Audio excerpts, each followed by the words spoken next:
Hi, I'm Josanne Wright Callender, the author of the wonderful new novel, Making Do Growing Up Colored in the Jim Crow South during the Great Depression. And, you know, I this has been a whirlwind of a last week. I have to catch my breath and take a couple of moments to just collect myself. Okay, so I'm creating these notes in real time. Yeah, and it's sort of like a live diary or vlog of the process of bringing my novel, Making Do, the to creating it, bringing it to life. And this is a dream that I had for like 30 some years.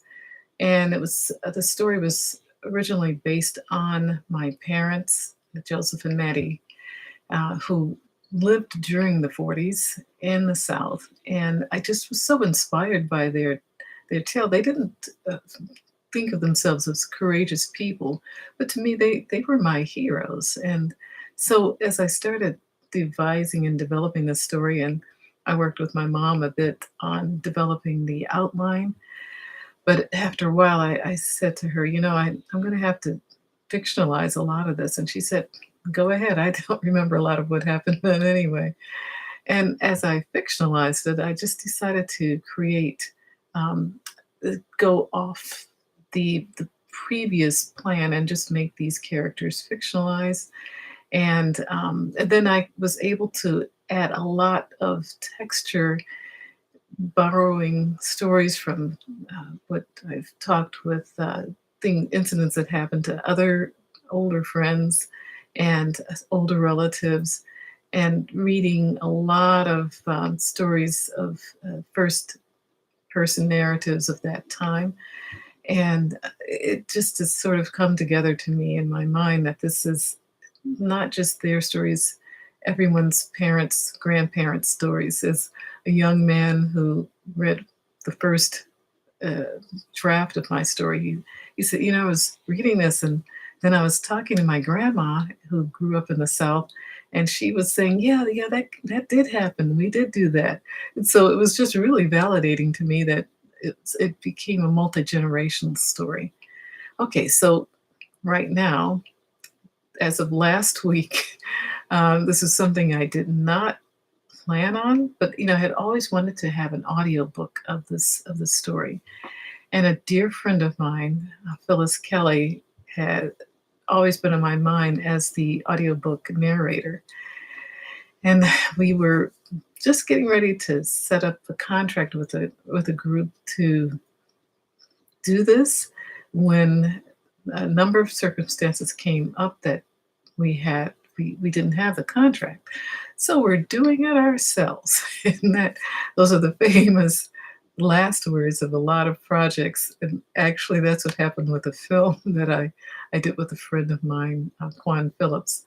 We said, oh, we could make a film ourselves. And, like 7 or 8 years later, we finally did complete one down, but it was an ordeal. And I kind of thought, oh my goodness, oh, this is not going to be another one of those kind of projects.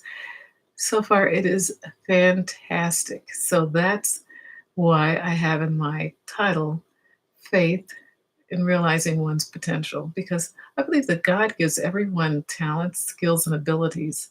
And in my Christian walk, it's to glorify our Lord Jesus Christ. So anything that I do, it's not that I did it of myself, it's through his spirit. So this is one of the one way that I can truly say that I'm walking that faith walk because I do not have the ability within myself to do this. And Phyllis and I talk about this often that, we just have to, trust God in leading us through these times. So we did about 6.5 hours so far, 3 chapters, and just getting our rhythm and flow. And we're going to do another 3 or so hours tonight.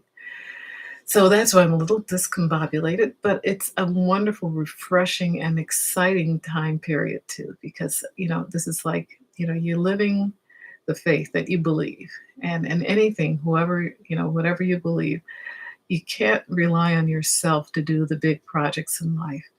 And so that's why this is faith is realized in action and realizing one's potential. So when I get to the end of the project, I'll be sure to let you know. But that's just an update for this week. It's the first week that we've begun this project, and hopefully by the end of summer we'll have the project completed, and it'll be up on Amazon, God willing. All right. So thank you for subscribing. Please share, and have a wonderful, blessed day. Bye bye.